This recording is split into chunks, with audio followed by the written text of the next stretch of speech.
All right, all right, all right. Welcome to another episode of the Best Damn Baseball Show here on Best Damn Sports. Appreciate everybody for joining tonight. Tonight on the program, you've got myself, the Prince himself, Ram, Mr. Met himself, and we also have JT back in the fold with us again.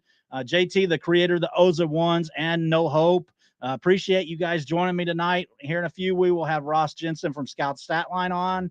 So our viewers tonight, give us some questions in the chat that you'd like to ask Ross, JT, myself, and Ram tonight. Would love to see that participation and hear what prospects you would like to hear us talking about tonight.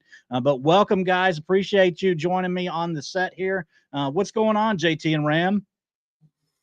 Oh, not much. Baseball's getting exciting now. We're getting our first wave of call-ups, so that's absolutely cool. Fun to see the guys go to the show, see how it translates. Yeah, and speaking of Ross, he is back with us. Let me go ahead and bring him up onto the stage. Ross, thank you for joining us tonight. Really appreciate it. Ross from Scout the Statline. So check them out, everybody. Anytime you get a chance, they're doing great work over there at Scout the Statline, if I can talk. But thank you, Ross, for joining us tonight. Hey, man, I'm excited to be here. Appreciate you. Ram, welcome to the show tonight. How are you doing tonight, my friend? We're good. I wish the Knicks and the New York Power Hour coincided last night so I could go on a rant for an hour about the Knicks, but they picked up a win tonight right before I got on here, so you'll have my undivided attention to talk baseball, luckily for you. Were the Mets off today? I didn't even look at the scoreboard yet. The Mets indeed were off today, so it was the Knicks in the NFL draft. JT, I saw that Doug Nikhazy got a call up. I know he's been one of your O's and Ones guys for a long time now. What were you thinking about that? Yeah, well, no. Hey, with Doug, it's always been about keeping the walks down. So, for 2 years now, he's kept it like right around that 10%, which in my opinion is like the danger zone. So he's been walking it. So the big thing with him will keep the walks down. He keeps it up. He should be okay. We'll see how it goes. What's up, Peter? Thanks for joining us tonight. I know we had a question on X earlier today about Agustin Ramirez. I'll go ahead and start that off. What have you guys thought about Agustin in his brief debut here in Miami? I know he's been a long time O's and Ones guy. Ross, what do you feel about Agustin? I mean, I like him. He's got a lot of raw skills. I'm not sure that I'm as high as some of the other guys around here, and even some of the STS guys. One of our guys, Doc, goes by Doc Eisenhower. I mean, he was really high on him. He ranked him number 6 in his top 100 last year. I thought that was really aggressive. For me, he was very aggressive. I kind of saw him as like hovering around that 100 range. I think he could have a pretty good career, but there's some speculation. He's far from a certainty, in my opinion. But he's got really good power.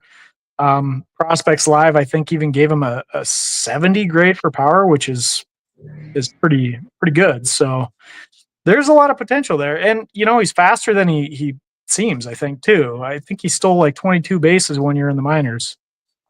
Yeah, absolutely. I was surprised about that myself, being a catcher, that he had stolen that many bases. I know, JT, you've been a big fan of Agustin for a long time now. I think you tipped me off onto him almost 2 years ago now, and I made the claim in July of 23. I just looked it up right before we went on. So, JT, talk a little bit about Agustin and what you've liked about him. Oh, well, geez, what I like about him. Well, he rakes. I mean, that's always cool, right? You want the guy to rake. He was free. Yeah, he was free. That's a great price. You can't go wrong. Never have buyer's remorse when it costs you nothing. So that's right. The biggest question with Agustin, I think, has been: is he going to stick at catcher? Is he good enough to stay at catcher? And that's a big deal, because if he can't, then he's first base DH, and the bar is so high, and he's not a lefty, so he has to rake. I mean, the only thing Agustin can do is rake, and he has to keep doing it. So far, so good, but the bar is high. But he's doing it. I mean, that's all you can ask for. Just keep doing it. Absolutely. I guess we'll dive right in. Ram, did you have any prospects you wanted to ask Ross about, or any questions for Ross while we get started here? Yeah, I mean, so I come from a Mets perspective, so I'd like to bother everybody about these up and coming Mets arms, and that's what I've got to do. So what I've been hearing the buzz about and seeing a lot of people talk about it, I know that JT's also on this guy. So two names that might get some helium for the Mets right now. Jack Wenninger. I've got him as Jack Winninger here because I've got a lot of Mets fans hyped about Jack. And Will Watson, talking about maybe Will Watson seeing that Jonah Tong rise that we saw last year. Do you have any thoughts on those guys and any like positive thoughts, anything that I should be calm about, or have you heard anything yet that I should care about? I don't know that I have any special insight. Both of them look pretty interesting to me, but yeah, I mean, pitchers, not my thing anyway. So, I mean, you talk to me about like Jonah Tong or, Brandon Sproat. Maybe I got a little bit more, but yeah, not much I could share. Well, if I'll keep you on the Mets stuff, then if you're willing, then because we've got Yeah, of course. Se Let's Peters, keep also a going. Mets fan. He says the Mets have interesting pitching. He's a big Nolan McLean guy. You said you'd be comfortable with Strode and Tong. Do you feel so? There's debate amongst Met fans. I'll tell you, at least from the community, about who should be the top pitching prospect right now. The on paper thing has always been Sproat. There's some guys coming in saying McLean's going to surpass him because they feel like McLean's got something special going on with that high RPM slider. Are you a big Sproat guy? Do you see future ace with him like the Mets do? I don't think I would go that lofty. I mean, that's a pretty tough billing in my opinion. I see kind of like a number 2 ceiling with Sproat, and hopefully I'm wrong about that. I hope he exceeds my expectations, but that's kind of where I see him. McLean, yeah, maybe. I mean, he comes in with a lot of good pedigree, so it's certainly a possibility. I just want to see it happen. I need to see the results with pitchers. Yeah, fair. Yeah, it makes a lot of sense to I'm me. very guilty of being anti-pitcher myself. So when you made those comments, it kind of made me laugh inside a little bit. People in the Discord and in our fantasy leagues have tended to get on to me about that because I build my teams all bats first. So, and I just scrape together pitchers as best I don't play categories though, so I can afford to just disregard pitchers. Well, I mean, if you don't mind me talking a little strategy, I think that totally makes sense because based on the research I've done, it seems that out of like top 100 prospects, and I'm talking about like big lists like MLB Pipeline and so on, you have a bust rate that's somewhere in the range of 70% with pitchers, which is extremely high. Like these guys don't contribute anything at the major league level. I'm talking about like not even above replacement level. Whereas with bats, it's lower. It's about 50%. It's still pretty high, but I mean that right there, that's proof in the pudding. Like you want to build around the guys that you know. I mean, every little piece that you know in fantasy gives you just a little bit more of an edge, right? And you know you've played with those people that just seems like they have a little bit more, and that's it. I mean, you just got to stick with what you know and with what you can back up. And for me, that it's science. Like you just have to do it. Now there are some people that are really good at scouting pitching, so I don't want to undersell them. You know, it's not something that's ever been a strength of mine. I'm a very data focused guy, and I think that that's part of the reason because you can't. I mean, it's a lot harder to encapsulate all the variables that go into a good arm, right? You talked about RPM. You know, you've got like these stuff plus metrics, which are really good. And I think that some people build an entire career out of just being good at identifying pitchers. But you know, not a strength of mine. And I'm very open about that with everybody. If I'm naming a pitcher, it's because I'm seeing something special. And that's very rare. So like a guy like Skeens coming up, like that one's an obvious one, right? Like The slam dunk. you could see it right away. He looked like a stud. Every now and then I get it with like a guy coming over pretty early on, Yamamoto. I think I wrote articles about him in 21 or 22, just saying like, you want this guy. You know, if you have a chance to get him now, go get him because when he does come over, he's going to be good. But yeah, like the guys coming up through the minor leagues, it's not a strength. It's not a strength. Now, granted, at Scout the Statline, we still do put an emphasis on it, and our peak projections, all of our projections are integrated with Stuff Plus too. So we're trying to take some more advanced metrics and apply them into our data science. So we are looking at that, but you can even see it in the rankings there across different formulated systems, and this was true with PARSlist too. It's all over the map. There's no consistency. Like you look at one person's formulated ranking, and it's very, very different than somebody else's. Whereas it's not quite the case with hitters. There's a little more consistency. The average ranking is going to be somewhere within a range. There's differences, of course, but it's the predictability with pitching is all over the map. Yeah, that's interesting. And I know you and JT have talked a lot about hitters, obviously, because you guys are both very interested in finding, diamonds in the rough and that kind of thing. So, JT, who are some hitters that you guys have talked about? And do you have any questions that you want to ask Ross about any hitters in specific? Awesome that we've talked about. Yeah, sure. Well, one we both have been talking about, I think, is Alfonsin Rosario. Yep. Of the Guardians, formerly of the Cubs, the trade partner of Eli Morgan. I don't know how that's going to work out in the future, but the Cubs really needed that arm. So he's been amazing so far. He's been one of the hottest hitters this year. He's the only guy that has an ISO over 300. Has been I use WSB to look for steal rate, see how real it is against the level of competition. He's the only one with a positive 0.5 or higher WSB and King under 20% in all minor leagues right now. So that's a good start. It's April 24th. There's a lot that can happen after that. But right now, he's doing what he needs to do. So he's in a new level, new org, and he's swinging the bat really well. And he's an athlete. You always want to look at the athlete. You can get athletes cheap, then the price is free, no buyer's remorse, and you can see if all the tools catch up and mesh together. So he's one of those guys that right now it's all working for him. Yeah, that's one thing I noticed about him is you were talking about the free guys in most leagues that I play in, like he's not owned. So you have a real opportunity there, especially if you're seeking out deep talent.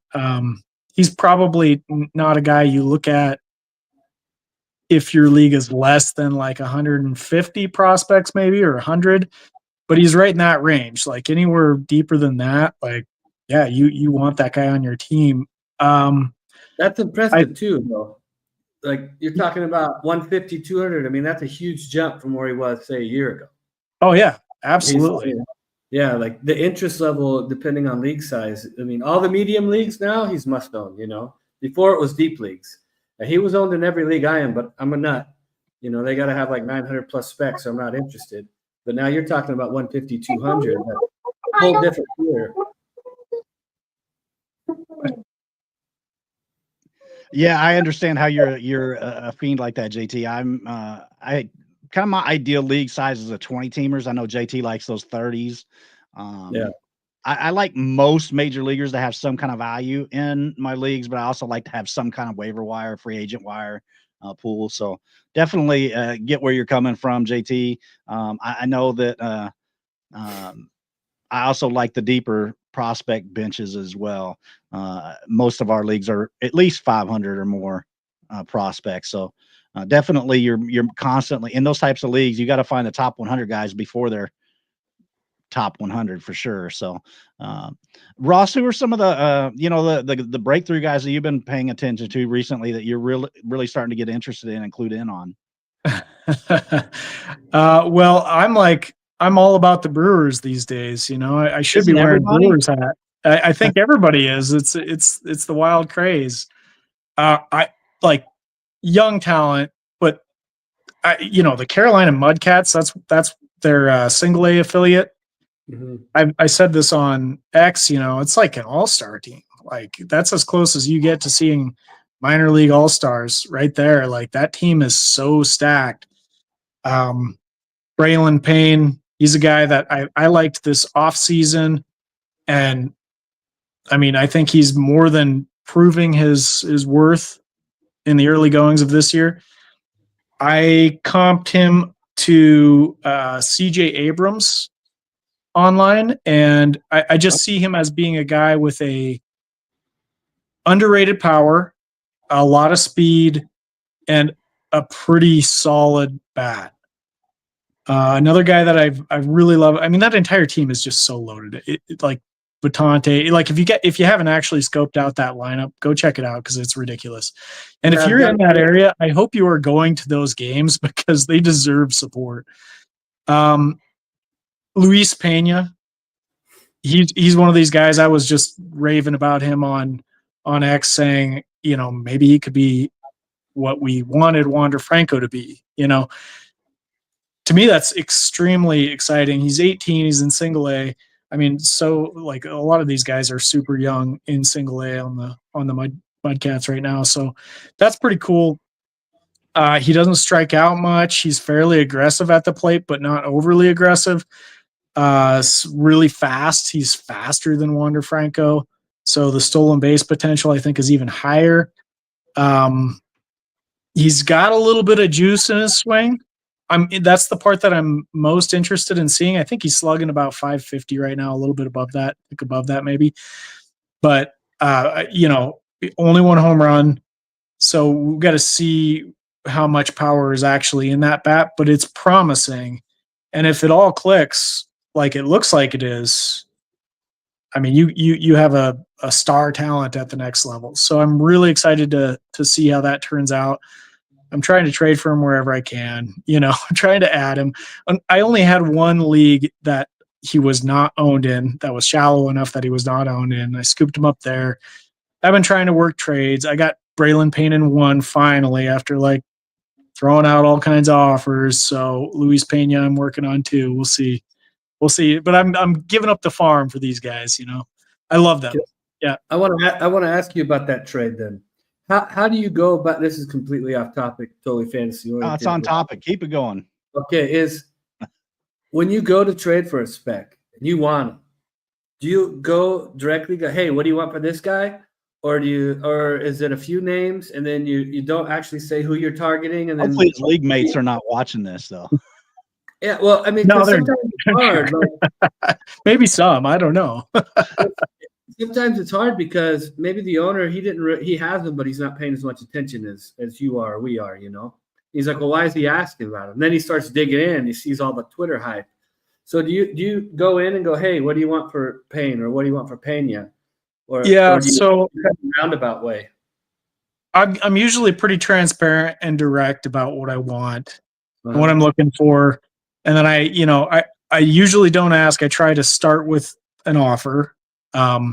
And I'm usually trying to arbitrage what I think people value a player at versus what I see the value at. So, of course, it's based on my opinion. I could be totally wrong, you know, and I'm honest about that. Well, I'm obviously trying to trade for this guy because I think he's going to be better, but I've been wrong before too. So, you know, this other guy that I'm offering is ranked higher. So it's up to you. You know, you want to take it, you don't. One of the guys that I offered was Farmello for Payne and Pena, both of them.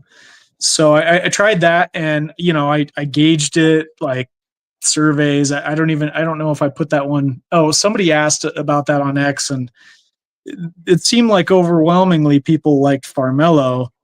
I think it was like name last winter.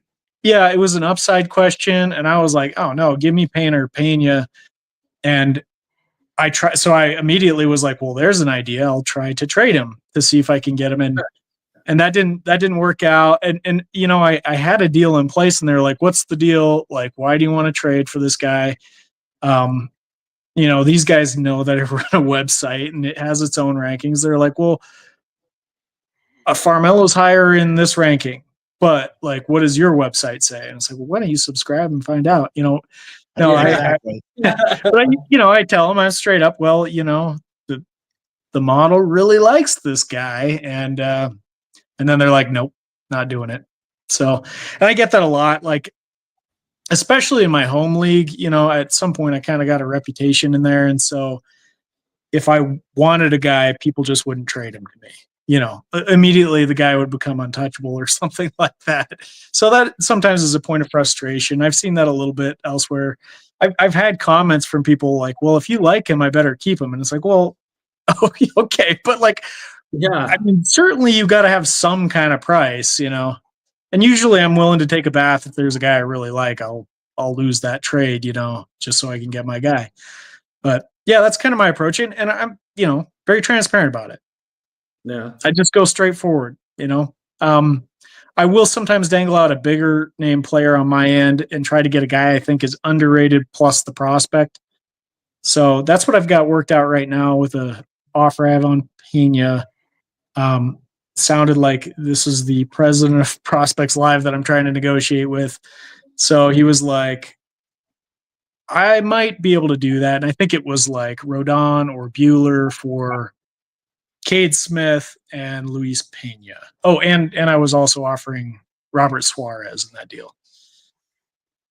So he's thinking about it, but he's in a win now situation. Need an update on if that goes through or not. Yeah. Well, we'll see. I mean, I put out a survey like right away just to see if, you know, what people thought about that deal.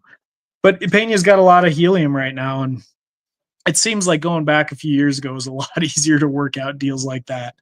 But now, you know, it's a little bit different. So, yeah, there's so much information out now that it feels like a lot of the fantasy players are much more in tune with the deeper prospects than they ever were just a few years ago. So I did want to bring up a comp that I saw today that made me laugh. I don't know if I mentioned this to you, Ram. But I saw a comp online today that had Leo de Vries compared to Michael Jordan. I was like, I have never seen a cross sport comp like that before. So take it, guys. What did you guys think of that comp? I did not even understand what that was all about. Like Michael Jordan, the baseball player, or what are we talking about here? So, I mean, he's not Michael Jordan, the basketball player. He's not Michael Jordan, the baseball player either. I hope he's a lot better than that. So I don't know. If they mean the good side, maybe. I think he's. I've been on record saying I think he's going to be the next number one prospect. So I think he's a star. Yeah, I just thought that was wild. I think they just meant like ability to dominate their sport and that kind of thing. But even if that's where you're going, man, that's a high expectation. I know JT and I've had a lot of these kind of conversations that we hate. Anyone in our generation has been able to dominate baseball like Jordan, except for Barry Bonds. Yeah. Barry Bonds. I mean, Jordan. I don't know. Ohtani though, another level. He could win. When Ohtani's pitching by himself. So that's a crazy comp. Yeah, it's interesting. Yeah.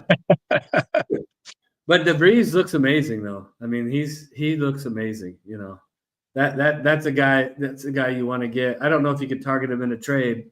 Not now. Yeah, it's long gone. You know, No. Whoever's got him, you need him to struggle for a little bit. Yeah. Well, so go ahead.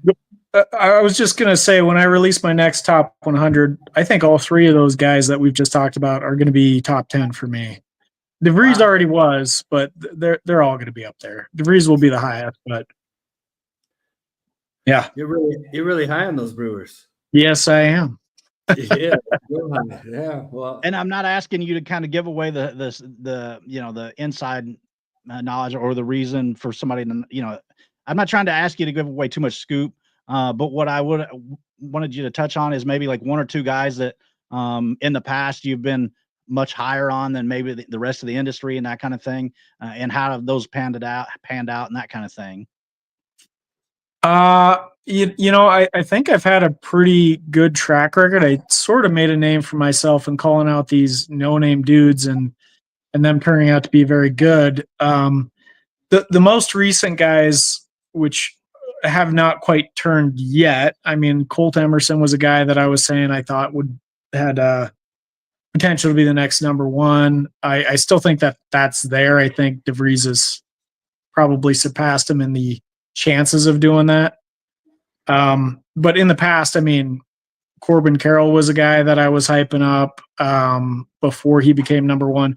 When Gunnar was coming up, it was pretty obvious. Like, yeah, it was a good one. And you know, honestly, like I feel like with the STS stuff, and I was like, it's more advanced now than it was then. It's better now than it was. But even then, it was such an advantage that, like, and I was updating that stuff every day. I was like seeing the numbers, and it's just like, ooh, there's something here. Like, he's not even quite eligible for, at the time, we don't do this anymore, but he wasn't eligible for placement. We had like some kind of plate appearance threshold, but it was like, if he is, like, he's number one. So that was something I was just keying in on.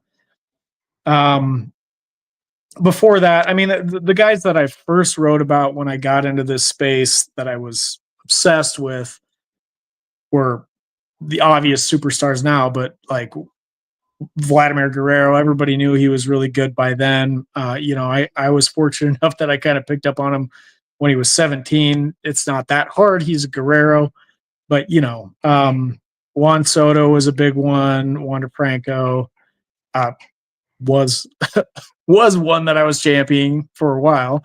Well, he was a good baseball player. Let's not overshadow that. So that was a pretty good call. Yeah, and I don't want to go down the Franco route or rabbit hole too much, but I mean, we lost a guy that could have been generational there, in my opinion. Yeah. Just you never see those kind of skills, and that's why it's so rare for me to call Pena, like, maybe he's the opportunity for us to see that again, because I was like, I've been kind of lamenting that, like, not from if he did something wrong, he should pay the punishment, but as a baseball fan, it's like, there's a rare talent there that we just lost. Like, the guy never struck out. I mean, he had Luis Ariz at peak. He would have been Luis Ariz bat to ball skills with power, and you just don't see that ever. So I don't know. I think there could have been something really interesting there. But we didn't get it. Well, he was fun to watch on the field, with the ball flip that time. And yes, he was even stealing a little more bases that last season as well. So yeah, that definitely was a loss for baseball fans in that aspect. So I kind of will brush that aside though, because it's kind of a weird topic. I'll move us off Franco if you want. I'll move us off, Franco. If Ross, if I could pick your mind on something for a second, if we're keeping you too long, you let us know. But no worries. I'll bring up a two-part question for you, because I like Aroon Escobar from the Phillies. I like what he's been doing so far, and the reason I bring that up is this a general question I want to ask you. Do you have like a time frame in mind when you say, all right, this guy's stuff is real? Like, he's been hitting enough that I care. Like, does it have to be a couple weeks? Could it be just 4 games? And you're like, hey, this is a guy that I care about now. I think his skills are coming together. Do you ever isn't it a bat thing, a plate appearance thing? Like, what threshold do you think, all right, this is for real, I should care about this guy? And again, just talk about Escobar. I think he's a guy that looks pretty sharp recently. He's someone I'd like, if you want to say anything about that, the Mets have a family of Acuna. The Braves have Acuna Jr. The Phillies have cousin of the Acuna family in Escobar. So I think it's funny that they're all in the NL East. But I just want to pick your mind on that and like time frame for prospects, or what's piques your interest. Yeah, I mean, that's a really good question, and I don't know that I have a really good answer for it. It deserves one, but for me, it's about, usually there's like an inkling, like, this guy is interesting and I want to keep an eye on him. And then at some point I feel like there's validation. Okay, this is real, and then that's when I start talking about him. And there are certain indicators that I use, that I think are stickier. Like, if somebody's seeing the ball really well, you can pretty easily see that in the numbers, walks versus strikeouts, the ratio between those. So if they're hitting for average and they're doing that kind of stuff, that's something that I immediately pick up on. And here's an example. Jackson Chourio. When I started out writing for the Dynasty Guru in 2019, end of 2018 maybe, and I wrote about Jackson Chourio in 2021, I think. He was just coming up, and I'd highlighted him because we were using this model that we just developed, and this is how we talked about guys. Not too different than probably what a lot of other people are doing out there, but we just wanted to highlight things that we were seeing from it and what we were noticing. And he was a guy that was popping up on there. I was curious about it. But it was really not like he had only hit at that one point. At that point, I think he had one home run. That was all he had. So it for me, it was like, how well was he seeing the ball? He was hitting it. He was young for the level, like that. All those things added together, and it's like, this is somebody you want to keep an eye on. So I was real early in highlighting him as a result.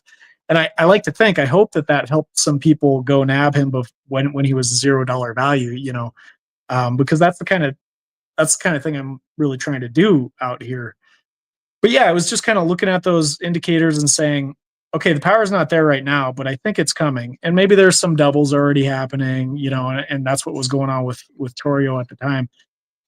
And like sometimes those guys don't work out, but again, it's free. So the price that you're paying in most leagues is, not that big of a deal. You can always swap them out if you see validation elsewhere and one guy's not working out for you anymore. So I guess that's kind of my approach. It could be, I'm usually looking at year over year data too. So it's not just like 3 games into the season, I'm ready to go. If he had a pretty good season the year before, but I just wasn't ready to go all in, and then I'm seeing the numbers there early on the next year, higher level, whatever it might be, I might just be like, I'm all in. Aroon Escobar is kind of one of those guys. He, small sample last year, but he hit for really high average, and he's just doing it again. So, I mean, he's young for the level. Like, what's not to like in that bat? Like, he's hitting for average. He's got more power than I think people expected of him, and he looks like he's thickened up too. Like, he looks fairly thick. So, yeah, really interesting prospect. I'm excited to see how he develops, and I've been adding him everywhere. And I don't think he's a secret. I saw Chris Clegg this off season had tweeted about him posted about him. I guess that's what it is now. So he's not say the old terms, so it's okay. Yeah, we know what you mean. Totally unknown. But yeah, Escobar, really interesting guy. He's one of those. I think he's going to creep into top 100 lists if he keeps this up. He certainly is. Yeah, that's interesting. I appreciate you kind of diving into the weeds there and talking that through. And good question, Ram. I really appreciate that question too. I know that there's some other names here that JT had mentioned kind of in our group chat that he's been interested in, and one of them's William Bergola. How does he fare in your tool and that kind of thing? He does pretty good. So the concern with him is that he doesn't have any power. And I think that's something really to watch. So I'm a big proponent of, like, power is usually the last thing to show up. So if there's going to be a tool, I'm going to be more relaxed with its power usually, because if the bat is there, the skills are there, and down the road they can develop a little bit of power, you've got an impact player. I'm hopeful that is with him, but like, he really has zero power at this point. So I think he's got one career home run. I don't even know if it was over the fence, but he's got extremely good bat to ball skills. Even when he was first debuting, I don't think he hit for much average, but he was clearly getting very unlucky. He was hitting with a very low BABIP. And last year it kind of rebalanced out. I think he's 20 at AA right now, 19 or 20, Yeah. 20, I think. 20 in AA, yeah. Yeah. Which, I mean, he's young for the level, and he's already like established himself at least as a good hitter. So the thing to watch is, like, is there going to be any power? I always use like Mookie Betts as an example of this, or, you could even say Jose Altuve to some extent. But Betts, his debut, he didn't have any home runs, I think, in his first 300 plate appearances, maybe one. So it took a while for him, and, he became a 30 home run threat. So, like, it can happen. I'm not sold yet that Bergola is going to be a guy that it happens for, but I'm watching, and in deep leagues, I think he's worth a speculation for sure. JT, I know you had several other names in our group chat over here that you had mentioned that might be interesting to talk about. Any of those in particular that you might want to ask Ross about or anything like that? Well, we brought up the Josue Briceno. He's a big. We talked about Agustin being a first base DH/catcher. This is another one of those types, but he rakes. No, that guy's a super bat. You know what? Yep. You know, he's 20 in high A. I like what the Tigers are doing. 3 years ago, it was like I hated everything the Tigers were doing. Now I'm like, him in the Tiger org is a plus. I'm not a big fan of the park, but I think the org themselves. Their pitchers, I am. yeah, their pitchers, yeah. But I think the org's really on the up and up when it comes to player development, and they used to be terrible. So that's a big change over there. I like what they're doing. I think this guy's impressive. He's really impressive. Big kid. The org likes him. They keep moving him up. So I think that's a guy that you need to be paying attention to. It's a hard road. The defensive side of the ball is gonna hurt him. He's got to hit, but he's huge. He's got lots of power. He does nothing wrong, really. He doesn't hit it on the ground too much. He doesn't strike out too much. He hits for lots of power. I mean, what more do you want in a spec?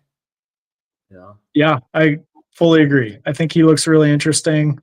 I think he was minor league player of the week a couple weeks, maybe a week ago, which was great. So yeah, he's super interesting. I agree with you guys and your commentary on the Tigers. I think they got a lot of interesting guys coming up. All of a sudden, the future looks kind of bright there. Yeah. All of a sudden, Casey Mize is like maybe coming back to, like, there you go. We could talk pitchers. For him to get healthy. Yeah. I'm a big Casey Mize guy. I've always liked the splitter. No, I'm a big Mize guy, and I always like the splitter. And it kind of brings to mind another guy on the team, and I'll bother you about this one then, Ross, is like, if you look at a guy like Torkelson, right? Now, yes. it looks like savant-wise, he's looking stronger this year, the most complete profile, right? A guy like you with all the resources, you've got your model, the way that you look at things. Do you feel like you're faster to give up on a player because you want to trust your judgment, like, okay, this is not going to work? Or do you feel like you're more willing to give somebody a long look? Because someone like Torque, you might say, you know what? He had the pedigree. He was good on my model before. I've got to trust my gut. I'm going to stick it out with him. I'm going to go down with the ship, even if I'm wrong. Especially, like, Torque was a guy, of course, you didn't necessarily get cheap either way because of the high draft pick. But some of these guys, do you give them a little extra rope because you're like, I trust in my stuff, so I'm going to roll with that? Man, what a great topic. It's almost like we talked ahead of time. I know if we didn't, but like this feels like it's teed up for me because like these are the talking points that I always make. I live by a principle, and the principle is have an extremely short leash with prospects and have an extremely long leash with professionals. And usually it's once they cross that bridge from being a prospect to being a professional, that's when I extend the length of the leash because it's hard to be a major leaguer, and I've found over the years that typically, eventually those skills translate. Not always, but usually they do. It might take a matter of years for some players, though, before they kind of figure it out. So, and our model is built to be resistant to change, I guess. With minor leaguers, it changes itself a little bit quicker just because the sample size is so much smaller. By the time that they become professionals, they usually have a pretty large body of work, like minor leagues plus major leagues, and it's looking at all that data. So, and it goes back to 5 years worth of data. So there's a lot of data that's fed into this, and it's built to be anti-fragile and not responsive to things too dramatically. So a guy like Torkelson came up in the minor leagues and was very strong coming up, and he ranked really highly in the model. And then he became a pro, and he had some good and bad as a pro. He hit 30 home runs 2 years ago, and then struggled quite a bit last year. So the model didn't just overreact to that. And that's something I saw right away as like, okay, now everybody is overreacting to Torkelson. This is a guy, I don't know if you knew this, but this was a guy I was championing to buy low. And, so I've sort of been like riding this wave of like, I try not to say I told you so, but I'm telling you, I told you. You got a victory lap sometimes, A little bit of a victory lap on it. And people are still like, well, I don't trust it. And it's like, okay, well, that's fine. But the fact of the matter is you could have bought him for next to nothing. And I did in a lot of places, people were, it's like they couldn't get rid of him. So I got him for super cheap. And right now, if I'm not a believer, I could sell him for like 3 times at least the value, 3-4 times the value. I'm somewhere in between. Like I've kind of explored the notion of trading him in some places. But I'm also okay keeping him. Worst case scenario, he kind of falls back to last year's level. I guess that's the worst case scenario. And you drop him. You didn't give up anything. So it's not a big deal. But the upside is clearly there. And I think that he already showed the 30 home run potential. So there's that plus probably more, as he matures and grows. So, yeah, I mean, to me, it was like a real easy move. And I think those are the kind of deals that I like to feast on, because there's a lot of, you know how it goes. There's a lot of noise out there and the hype starts picking up and all of a sudden either a guy is the best or he's trash. I am such an anti-hype guy. I almost always go the opposite direction.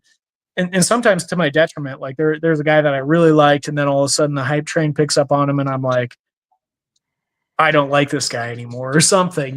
There's just something inside of me that just tells me to do that. So sometimes it gets me in trouble. But for the most part, it works because I'm buying the dip. I'm selling when people are getting so much hype that their value is juiced out of their brains, So yeah, my approach with Torkelson was to buy him. And so I own him now all over the place. So it's been good. Yeah, it was well predicted. So, I mean, I didn't see it coming. I kind of was one of those guys that was out on Torkelson. But man, he's off to a good start, and guys like you are being rewarded for patience and going out and getting him. Sometimes it works, sometimes it doesn't. Yeah, but the price is free. We're close to free. The best exactly. price. Are there any other guys at the big league level that you've kind of been, still kind of on the fence about or watching that have been kind of underperforming thus far that you're really still high on and suggesting that maybe people look at going out and trying to acquire in their leagues? And let me think on that one. I'd be interested in hearing your guys' thoughts, and I'll chew that over because there are some names that I've been throw it to JT. Are there some guys that you're thinking about in that regard? That's crazy. I just a few hours ago, I was pulling up some data and I was looking for the biggest differences between batting average, expected batting average, slugging, expected slugging, weighted on base percentage, and expected weighting on base percentage. And I got a little list here of like 8 guys.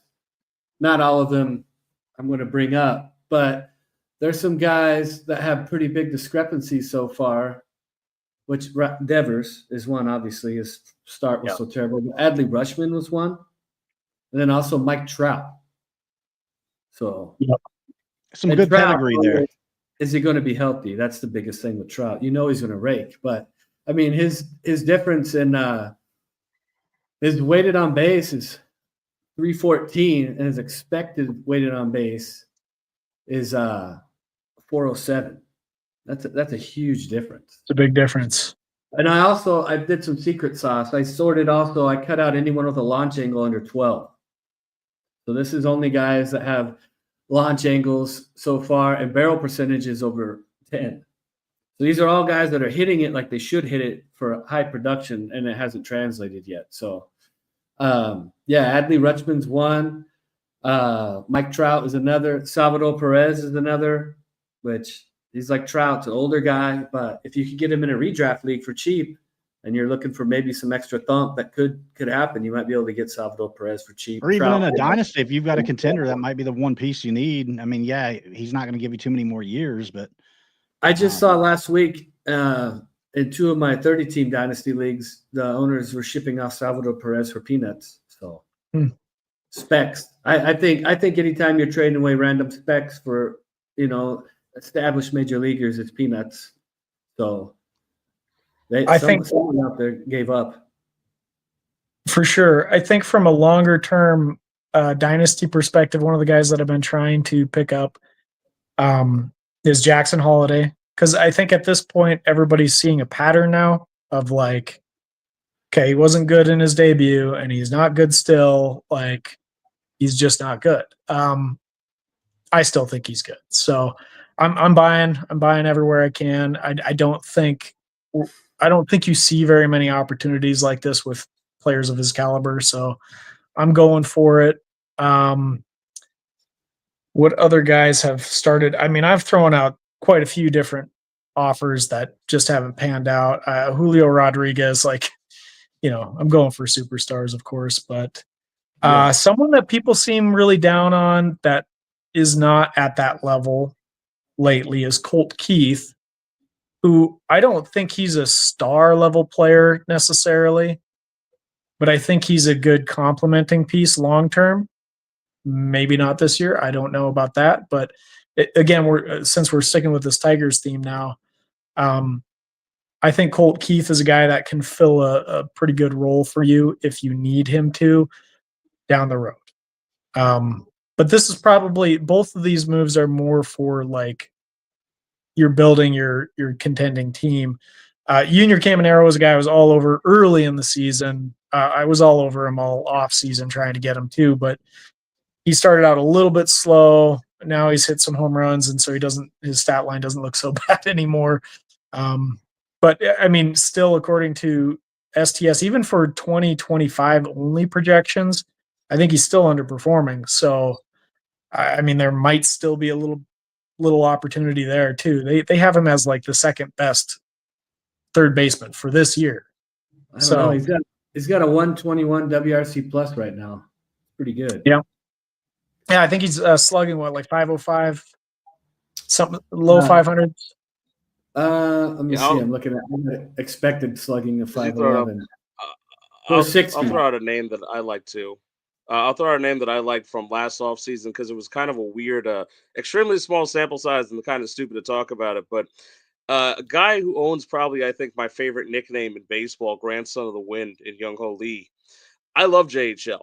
And I was a huge fan of this guy coming in. And it was interesting because different profiles, but I looked a little bit at like what happened with Ha-Sung Kim, where it took him like a year to adjust to the league and really get his bat going. And looking at JHL last year, I said, this might be a guy that's going to have that same adjustment period, similar to what you're describing on the Holiday side, Ross, where these guys come up, they might struggle and people lose immediately because they freak out and they say, all right, it's a bust, right? There's nothing there anymore. It's a complete bust. And Jade Sheldon set the world on fire. He looked like maybe he was an average guy. And this year, your mileage may vary depending on your league, but this is a guy who's outside of his bat speed, which isn't perfect, but, he's got an on-base percentage of about 400. And the Savant page is red. The whiff rate is good. The K rate is good. I think he's one of those guys that is going to have it's going to be a lot harder to get him now on the obvious because he's looked pretty sharp. And I've had a lot of fun watching him, mainly because, how could you not like a guy with the nickname Grandson of the Wind? That's an 80 grade nickname right there. That's the part of the fun of baseball. But outside, the bat speed makes me a little nervous to attach the rocket and say, oh, I'm a JHL guy through and through. But I really like what I've seen from him so far this season. And I think that there's a long and a strong career ahead of this guy. Completely agree. I like same article that I talked about Yamamoto, and I also talked about him and I was a big proponent for buying him last year and over the off season. Now he's swinging a hot bat. It's hard to endorse like going and getting him, but it could be like a buy high, sell higher sort of situation. I think it's real. So I'm buying it. I think I've always thought that there was batting title potential in him. with decent power, not great, but decent power. And he's apparently super fast. He doesn't, he didn't steal a lot of bases in the KBO.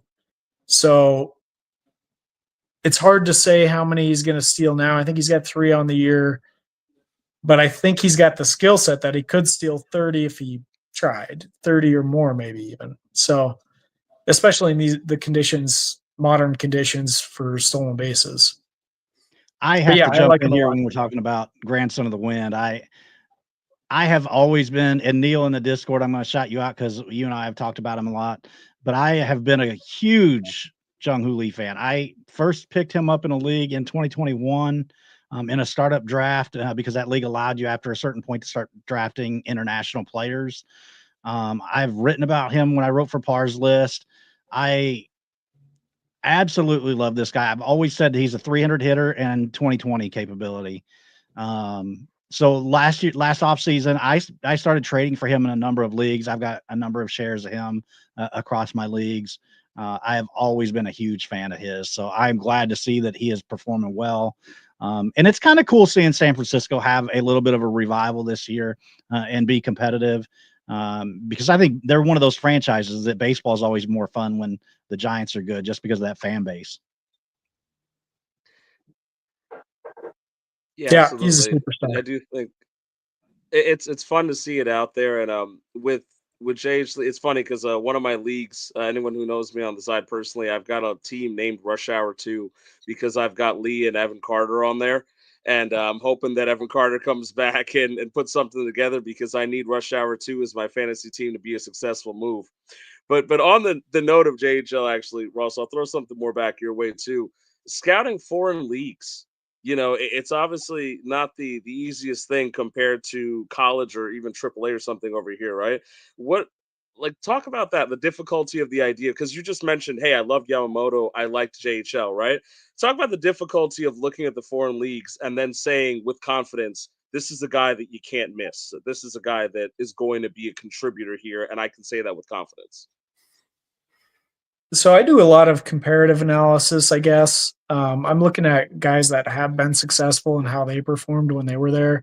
Conditions always change. So you got to try to weigh that as much as you can. But when it comes to like a guy like Jung-hoo Lee, it's just like he was the best player over there by quite a bit, So they typically say that the NPB is somewhere between like the level of AAA and the major leagues, somewhere between there.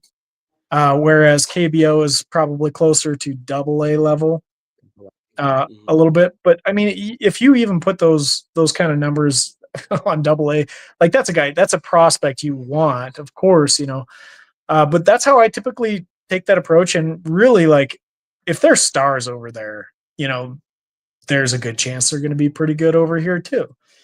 So for me, I really key on the guys that I think are like, a cut above. And that would have been like the Yamamotos. Jung-hoo Lee is one of those guys, in my opinion. Munetaka Murakami, I'm a little concerned now about the bat, but he was a guy I was really big on when he was crushing bombs every other day. So I think the World Baseball Classic appearance for him was a big stage, and it was fun to see him on that. Yeah. He's an interesting one. I don't know. The pitching in the NPB is pretty elite. So like, you got to wonder like, okay, well maybe it's the pitching, but at the same time, like if you're getting exposed, having holes in your swing over there, then you're probably going to experience that, if not more. There's more strikeouts here. Like you look at a guy like Yamamoto or Senga, they strike out more guys than they did when they were in the NPB. So a guy that's striking out 170 times, 160 times in the NPB, what's that going to be in the major leagues? Is he going to be striking out 220 times? So we'll see. But he was a guy I was really excited about going back a few years ago. So, after him, I don't know if there's any guys that I would say are slam dunks. I don't know if you guys have any thoughts on that. I'm actually really concerned about Murakami right now. His production has declined each of the last 2 years. So Bad trend. yeah, I'm actually fading him quite a bit.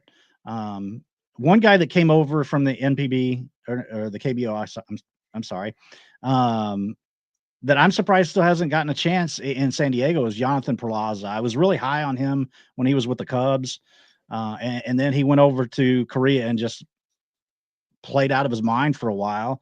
And then, coming back in spring training, it seemed like, I don't remember if he was hurt, but it didn't seem like he got very many at bats before he was sent back down to AAA. And then honestly, I would have preferred to see him get promoted over Tercel or Nellis. I don't know what you think about Jonathan, but that's a guy that I've been really watching for a while now. Yeah, agreed. Yeah. I mean, spot on. Exactly my thoughts too. Yep. He's a guy that I like. I'm interested in. We'll have to wait to see if he gets to play. Another deep prospect that I've been kind of paying attention to, and I'm not sure if how this guy fares in your model, but is a guy for the Chicago White Sox, Javier Mogollon. I don't even know how you say the name, but if you notice, I actually have watched him for a long time. And last year in mid-June, for the season, he had a 38% K rate for the season. But in mid-June, he actually reworked his swing and introduced. Sorry, I'm having a little bit of throat issue there. He reworked his swing and introduced a leg kick. And ever since that time, since July 1 of last year to now, his strikeout rate is down to like low 20s. And he's just been really killing the ball. So I didn't know if that was somebody that has emerged on your model or what you think of him. Yeah, I've added him in pretty deep leagues for free. So, and he's popping on our model. I think he was in I don't want to misquote this, but I think he was in the 70s for hitters range, which is pretty aggressive. So absolutely popping. I don't know that I'm 100% sold, but yeah, his ownership has to be on Fantrax has to be something like 1 or 2%. It's 2%. So he's 2%. Yeah. So he's pretty much a free ad at this point. Yeah. You want to pick that guy up. So yeah. JT, I'm never over the fact that we can throw out a random name at any point and you can with confidence tell me the Fantrax ownership. Because Ross is like, maybe it's like a low and you immediately 2%. Like you've got your O's and ones knowledge is so deep that like you're the encyclopedia on this stuff. And I think it's outstanding how quickly it comes to you that you're like, nope, I got the ownership down, because if the ownership was less than 1, he would be on the O's and ones. Yeah, that's right. Well, yeah. He's always kind of interesting to me because he's 5'8", right? And Fantrax gave him a 50 grade game power, 55 raw power, and a 60 speed. So that's like elite athlete out of a 5'8" guy. Like that's he's hit like 20 something home runs now in his minor league career, which is still under 500 plate appearances. Yeah. Well, I know like Fangraphs has a low power ranking for him, which I kind of doubt because he's already hitting home runs. Yeah. At a pretty young age. So this is a guy that I really believe in, but I had to ask somebody else's opinion because I'm like, am I just overthinking this or what? Yeah. Well, I mean, I'd buy the 50 game power probably before a lower grade of 30 or whatever. I don't know how low it was, but they gave him a 30 hit. A 30 hit. I mean, maybe the hit is probably a little on the weaker side. You touched on the retooling of the swing, which I didn't know of. And, maybe that's changed it, but there was a bit of a strikeout issue there. So if that's been addressed, like there's something pretty interesting in there. I mean, maybe like a Tamar Johnson type. I mean, for somebody that's a little bit smaller, but, some power. I think Tamar Johnson was an interesting prospect because everybody thought he was going to have a great hit tool. Turns out he was more like on base and power than anything. Maybe that's kind of the case here. A little less with the on base stuff, a little more with the hit. Maybe, I don't know. Yeah, it's tough. I mean, his ground ball, fly ball, line drive splits, at least for last year, He had a 67% fly ball and a 5% line drive, which is terrible for your batting average if that's what you're shooting for. But this year, he's line drives up to 19.4, fly balls down to 53. It's kind of like the Jacob Marcy split, which he hits it in the air so much he doesn't have the pop to do it. It always reminds me of Luis Urias when he was on the Brewers, where it seemed like they took a hitter and then he emphasized hitting home runs so much that his swing changed, and he was just like warning track power over and over, and it just destroyed him. Like Luis Urias was a top spec back in the day, and then now, he's just, the batting average is bad. It's been so bad in the majors for a couple seasons now, and I think it has a lot can be attributed to him trying to hit home runs. He just doesn't have the pop for it. So I see the same problem could be here as he moves up. He's only an A ball, but Jacob Marcy hasn't exactly set the world on fire since he got out of the lower A levels. He got the height, the Arizona Fall League, and then as soon as he hit AAA, it could be a situation like that. That's super interesting, your analysis on Urias, because that was exactly almost like verbatim what I had speculated had happened. And this is without knowing any of it. Just, it seems like he's selling out for power, and it's just not working out. Like the power didn't quite come. He did hit for more power at some point in the minors, but he clearly sacrificed average, and he just was never the same. And that's a good way to ruin a player, I think, right there. Yeah, I don't know if that's the way baseball is, trending, or at that time was trending. Yep. It was kind of trying to force everyone into the same mold, and some guys just don't do it that way. He's just not built to do it. Literally, Urias is a smaller guy too, 5'9". So, but he had some really solid years. 21 and 22 were pretty solid. They weren't spectacular, but you're looking at 112 WRC plus, 110 WRC plus, and then it just kind of cratered. The batting average went down. He's had a terrible BABIP, which I think is due to so many fly balls, not having that power. So, it's like Schwarber always has a terrible BABIP because it's just going up, it's going out, or hitting up in a glove. So, well, he's another one of those guys, where the power did come to eventually, but he was like a different kind of player in the minors. He was just like a hit machine. He was just this all around talent with some power, and it just seems like he's become I don't know, 3 true outcomes sort of guy. Like he's hitting bombs, he's taking walks, or he's striking out. Yeah, you guys are talking about where the game is. Where the game's going and like trends and things like that. So I won't bore you with talking about Shun Yamashita and bring it back to the foreign leagues, but I will ask you about trends in baseball now, all of you guys. We've seen now a move where development has changed. Some of these guys are hitting the major leagues faster than ever, right? We saw Cruz really fast. Kurtz is up right now, who I think is potentially going to be a superstar. How do we feel about the fact that we're moving so fast now? Is this just something we're going to get used to with the technology, the way things are going, that we're going to see call-ups a lot faster than normal for certain players? Like Kurtz was on a heater, absolute heater. So it made the call-up almost made sense because it looked like he almost had nothing to learn down in AAA, right? But is this something you think we're going to get used to, or are we just seeing an influx of specific talent right now? I think so. I think teams are incentivized to bring their young players up more than they have been in the past, which I think is the difference. So now they're bringing them up early. They're letting them play. At least if they're good. If they're not, they're sending them back down. That's the way it should be. But I think the issue, we had all these issues with service time and stuff like that. And as a fan, that just stinks. So yeah. I think a lot of the changes I really dislike, but that's one thing I really do like, is that they're actually bringing these guys up and letting them have their shot. Yeah, I agree. I like the new rules with the rewarding teams with extra draft picks and that kind of thing. That's really helped.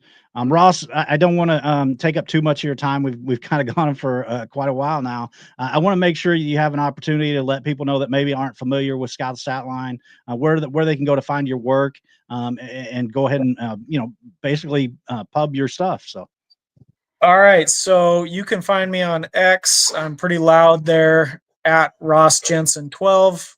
I always like to say there was 11 before me, I guess. So I became number 12. There's no other reason for it. You can also follow Scout the Statline at Statline Scout. You can visit my website there, which is scoutthestatline.com. We have memberships where you get access to all of our data models plus a bunch of other stuff. I've joined the leadership over at Prospects Live, so check us out there. There's a lot going on there. I mean, I don't know if you guys have ever looked at the content there, but it's pretty expansive, incredible work that they've done over there. So really excited about that too. So that's prospectslive.com, at Prospects Live. They're all over the place, so you'll see them eventually. So check us out. Long live PARSlist. That's all I got to say. I loved PARSlist. I'm really sad. I miss it a lot. I wish JT and I still bug Rick to come back. So, Huh? I said JT and I still bug Rick to come back. So, Yeah, I don't think it's happening. I don't think so either. But No. I send him a text now and then, reminding him that we're Rick still is thinking about watching though. I do think Rick is watching because I'm still in the league with him, and I told him beforehand. I was like, "Hey, this might be of some interest to you." So I think that, and I love that you brought that out without any prior prep, Ross, because I'm hoping that he got to see that he he knew that you guys respect what he did. So it's nice that came out naturally. I appreciate that on his behalf. Well, I mean, I'm a fan. Like, I was a huge fan. That's the thing. I just thought it was incredible work. He built a really cool product. I understand, like, things happen, life changes, and it comes pretty quick sometimes. So it's just a shame because it was probably the best community in fantasy baseball. I mean, I always enjoyed that group on the Discord and everything. I mean, it was a cut above. So really cool. PARSlist was the best. And, if the opportunity ever comes back, that would be great. And I would be happy to help. But, some things got to be put to bed too. And I understand that. I didn't realize you had joined over with Prospects Live. How recent is that? So that happened. It's kind of a longer story. So at Scout the Statline, I guess if you guys don't mind me giving you a couple minute overview. Go ahead. At Scout the Statline, it's really me and Jordan Rosenblum who kind of developed this, and he's sort of the guy that is like the heart and soul of building out the model, and he makes a lot of adjustments and tweaks to it.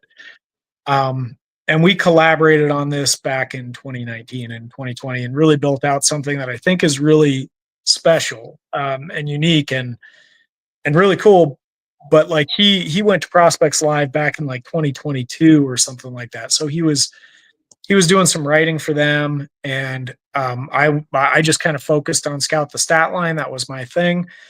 And at some point, I learned that Matt Smata, he goes by Smata, lived here in the same city as me. And so like I just reached out to him and I was like, hey, like we have some odd crossover. We should get together at some point. And so we just kind of became friends and started talking about, the kind of challenges that we face, kind of doing the same sort of thing. Like it's shocking to me because he could have lived anywhere in the world, like Jordan is over in Finland. And it just so happens that there was somebody that was in the same town as me that I could connect with and talk about this kind of stuff. Well, then an opportunity kind of came up for me to join over there too. And I wanted to I guess, kind of expand my portfolio. And so here we are.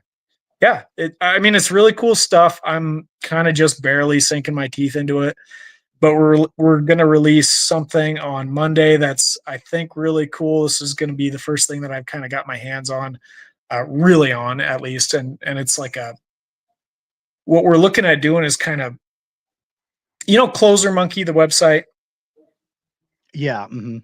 Okay. Closer Monkey is a website that does like, closer and setup man, like rankings and next man in. And it's really useful if you're really like save scumming or whatever it is, like you're really looking for who can help get you those saves or holds. But we're trying to take that and put a dynasty perspective. Take the idea of it and put a dynasty spin on it, where we're placing guys like, it's an area I think is that is really lacking in dynasty, is like, well, nobody ever covers relief pitchers. So this would be like, what's the future value of all of these guys? You know, put them all on the same scale and say, who are you going to want to pick up if you want saves down the road? You know, maybe you're not planning for this year. Maybe it's next year, the year after. Like, who should you get? So it's going to be pretty cool. Check it out. I think it's going to be for our members, but you can get in at the low tier for $5 a month. It's, you know, the cost of a Starbucks coffee. I just saw the Red Sox called back up Luis Guerrero. Ooh. He's got to be on your list, huh?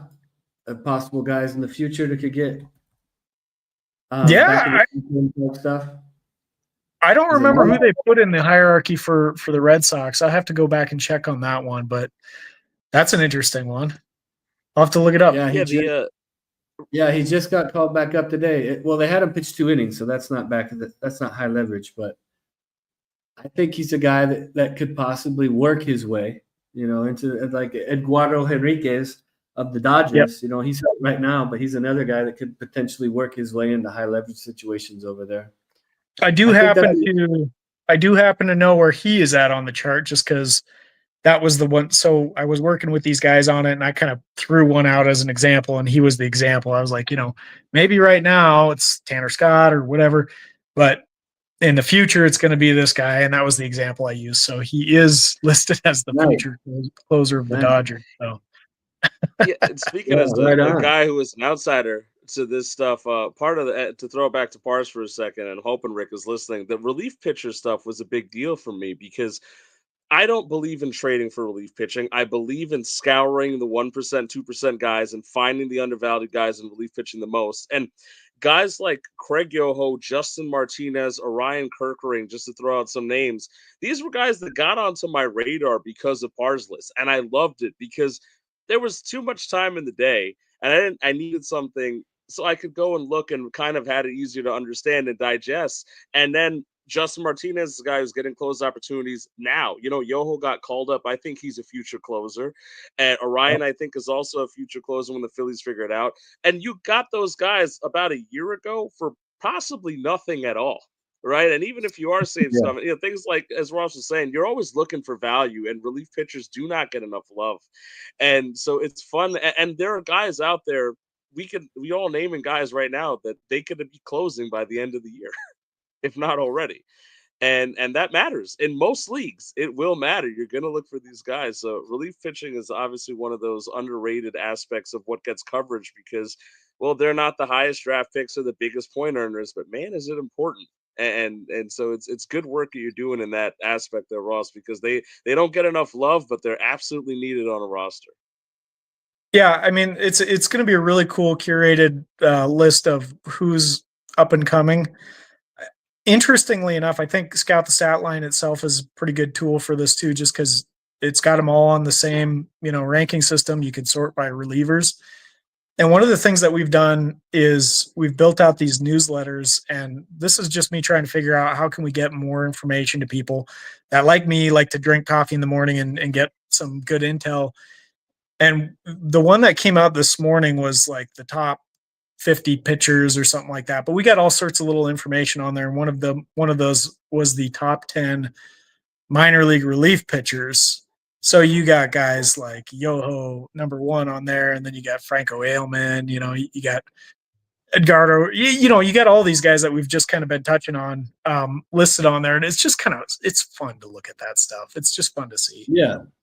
You know, and I think also, you know, we talk about the price of them for free is in Dynasty, you know, but I think the hit rate is much higher on these. You know, there's a lot less busts, you know. And so I think even though it's free, like those and ones, I think I put maybe 4 relief pitchers on their total.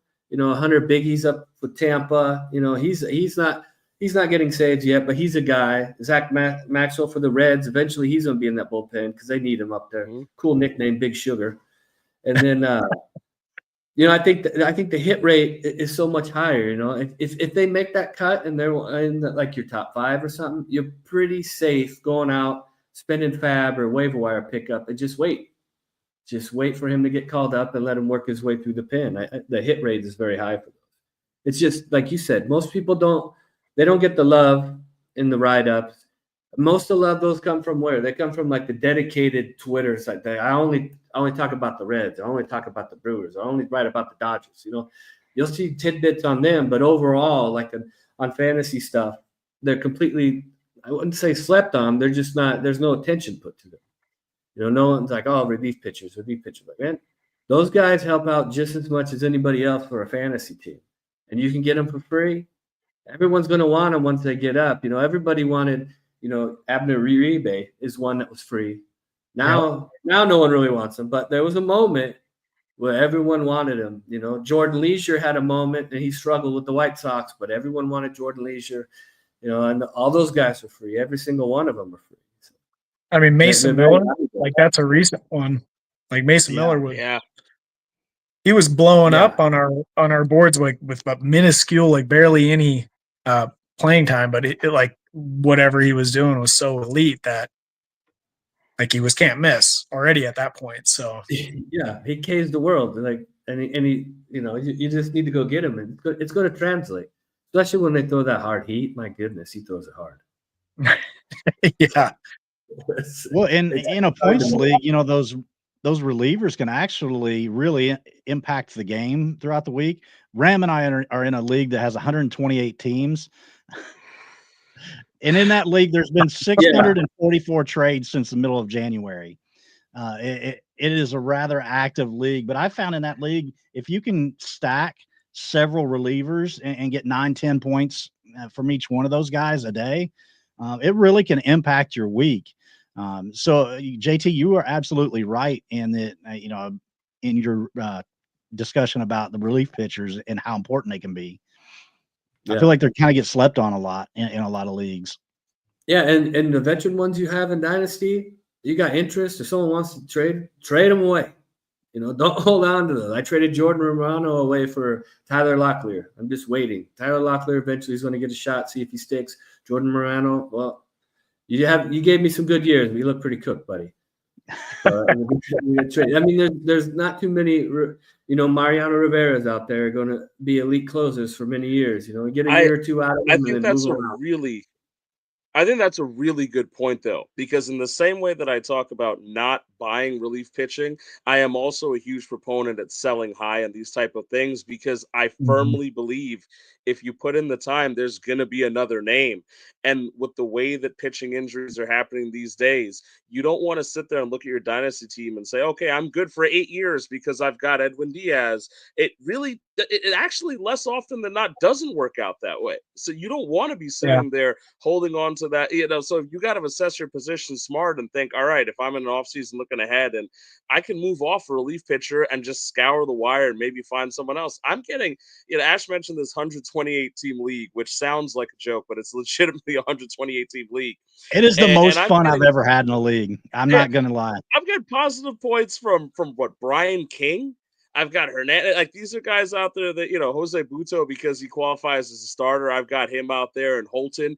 And these are guys that Holton and Buto weren't showing up and necessarily making huge waves, but they're scoring points. And so there's going to be space for guys to be found. I think holding on to relievers is just as dangerous as trading for them. Like, yes, you might want to get 1 or 2 good years, but Romano's a great example, JT, that at one point it looked like, oh, top of the game, this is going to be a guy who's got another 3-4 years. And he doesn't look like it right now, right? And so there's a shelf life on these guys, and it's you've got to trust yourself to make a proper decision on value there. But it's smart to be aware that, as you said exactly, look, there's a lot more Romanos than they are Mariano Riveras. Yeah. And Romano was the guy that was free. 3 years ago, he was free. It's just a circle of life. Yeah, I mean, if you're rebuilding a team, you have no business holding elite relievers. That's my opinion on it. Yeah, I get so mad because you'll see a team like that and they've got like I don't know, Emmanuel Clase or something. It's like, granted, he's been a little bit down right now, but inevitably you always see one of those bad teams that are rebuilding, still holding on to a guy like one of the best closers in the game. And you're like, gosh, just trade him to me. Yeah. Yeah. Everyone loves the guy in the trade comments that tells you why it's such a good deal for you and why you have to make it. Just explain it to them. Everyone loves to read those. Absolutely. Yeah. I'm doing you a favor. Here's why. Is that I feel like that's got to be fun for you sometimes, Ross, though, because there might be some, like, it's hard for you obviously because they know who you are, like you said, they know you've got the website and what you do, but just in the general perspective, I know this happens to JT a lot too, where he might be after a guy or he might have a guy that he knows he's really solid on, that this is going to be somebody that in 3 months everyone's going to be asking about. And in a trade, because it's not on the big list, it's not on something public like Pipeline or something, they'll say, oh, that guy has no value. Right. And it's such a that tough drives trade me nuts, discussion. though. It's such a tough trade discussion. You know, I had guys messing with me just the other day about, I'll throw just one name out because it came up literally in the Discord, about like Cobb Hightower out of the Padres. And he's like, I've never heard of that name. That's not an actual prospect. And I'm like, no, this is a guy that can mean something, Just you know? my head on the like, wall. Right. And I'm being made fun of it. I'm like, he's on prospect lists. It's not like I made up the name, you know? And it's hard sometimes for me to sit there and be like, you know, there's a reason I've got these guys on my team. And then, you know, I've been made fun of because I think I've got two guys way deep, like Peyton Toll from this draft. I've got Bishop Letson out of the Brewers organization because in that 128 team league, I was the one team that took Bishop Letson, and I'm like, all right, I think this is a guy who's going to matter, right? And now a couple of months have passed, and I see that he's being rostered by other teams, and I sit there with that little smile, like, yes, you understand. There's value to these guys. There's value to some. And then I feel like an idiot when I pick up a guy and it's one team rostered. There's 8 copies of every player in this league, so it's like the scale is a 16-team league. Okay, so. All right. I was going to say I have so many questions about this 128-team league. Yes. That's the craziest thing I've ever heard of. That's wild. It is cool, and it uses a college theme, so like all the team names are college teams, and then it's basically like a contract league, and that your contract status is like freshmen, sophomores, juniors, seniors. Okay. And then they graduate and go back to the draft pool. But here's a question for you: can you own 2 copies of the same player? You cannot. Fantrax will not even operate that way. It automatically dumps one of the copies into the free agent pool. Okay. We have had two teams. We've had 2 teams trade for a player that they already owned, and then it ended up the copy dumped into the free agent pool. So. I will tell you, Ross, some of the humor in it, though, is that you can have multiple copies in the same conference or the same miniature 16-team division. So it's one of those things where you're like, all right, my guy had a good day, I'm fine. And you look across the aisle and your opponent's got the same goddamn guy in his team. And you're like, oh, well, that was all for naught. And you get nothing. We get no happiness. That happened just the other week. Like, I got a great start from Mize. Look across the aisle. Never mind. He's also got Mize. There's no reason to be happy. And it's just, but it's fun because that one team thing that Ash is, I feel like that's got to be our guys like me. It's got to be my sense of pride where it's like, I picked this guy up when he was 0 owned, you know, and let's see if he if Bishop Letson turns out to be anything that any guy pitches in the major leagues, I can never let it go. I'll have to buy a jersey, you know, because I got made fun of for that. They're like, this guy's not on any list, but it is fun, I think, to engage those discussions with people when and it's meant in goodwill to try to explain, like, I promise you, this isn't a bad offer. It's just like, it's not actually a bad offer. That these players have merit. You just don't see it yet. I mean, I'm there all the time. I'm usually trying to target underrated guys, and then I find that I've got an entire lineup of underrated guys. But if I want to trade for somebody that is kind of moving up, I don't have much to work with. Like, I think my guys are worth, you know, more than others do, but you know, they're using these bigger lists. So when they're looking at the list, they're like, no, this guy is no good. You know, it's just a interesting pickle. So sometimes you almost have to like think about in your drafts, like, well, what do other people think about it? Not just what do I think about it? Yeah. Anyway. I use the major pub list as like back in the day at Beckett, see the Yeah. value of the player. Because, whatever I think it is, if that list doesn't have them up there, 9 times out of 10, not all leagues, but a lot of leagues, you've got, 2/3 of this list watchers. They don't have the time in their daily life to pay attention like we pay attention. They're not as plugged in. And sometimes you just have to show a lot of patience. You just have to wait. Let everyone else catch up. Let's wait. He'll be worth something later. And then move them off. Yeah, exactly. But it's That's cool less- when you get a guy for free and you actually hold it out, and then he becomes a guy and does stuff that helps you. That's cool. Like the O's and Ones. I started the O's and Ones just because as a big league guy, a competing team, I never have a high draft pick. In fact, I trade my first away all the time. So I never had access to get the top 100. I had to get them before they were top 100s. Yes. And then I trade them. I usually trade them, but some I've held that it helped. It's cool. You're like, all right, this filled a hole. I didn't have to go out and trade. And I literally got this guy for fab 18 months ago. Like Wilyer Abreu was one. It's just now he's a legitimate outfielder on a team, and it's cool when they work out like that. I mean, I love trading. My whole perspective is they're all going to bust. Well, that's why I like this league that we're in. Value where I think I could package them up and get a real MLB guy, established player. I know exactly what I'm getting. I'd much rather do that. I'd rather trade the specs away. 100 out of 100. Yeah, I agree, JT. have the mentality they're all going to bust. I'm more like 90, 98 out of 100 because there's a couple guys like I'm going broke for Luis Pena and Braylon Payne right now. But by and large, I agree. Yeah, I'm usually trading them. Let's fast forward. Let's fast forward 12 months. It's April of 2026. These guys have got their hype, right? Let's say they're top 30s. This consensus top 30s on the big pubs. And you can package them up and get that Julio Rodriguez you're looking for. Would you package him or you keep holding on? Oh, heck yeah. Yeah, that's what I'm saying. Yeah, if that lands me Julio Rodriguez, yeah, absolutely. Okay. I thought maybe we're going somewhere I couldn't understand, but no, we're on the same train of thought. No. Yeah. Okay. JT very rarely has the major league debut guy on his roster. Yeah, like I don't own any Willie Abreu, but I championed him and told you to pick him up for free, but I don't own him anywhere. Yeah, I like that. Yeah. That'll probably be the way. If Abby Bombs ever makes it, I probably won't own him anywhere. Yeah. It's another one of those guys. Yeah. Agustin Ramirez, I don't have him anywhere. I brought him up when he was an A-ball, and I don't have him on any team anymore. You moved him at the right time, maybe. Yeah, maybe. We'll see. I mean, I was able to move Wilyer for Bybee before last season. Wow, So okay. That's a good deal.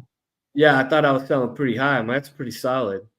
Yeah. I no longer own Bybee. I traded him for Christopher Sanchez, who I like better, but who's now hurt. So yay, pitcher. Well, guys, I've really loved the conversation. I've got kids I got to get to bed, so I probably need to dip out. But I hope we do it again because this is fun. This is lit. Ross, we have an open invitation anytime. We've typically gone on Thursday nights for general baseball talk. Wednesday nights we do a New York Power Hour with myself, Ram, and a couple other guys. So you're welcome to come talk New York sports.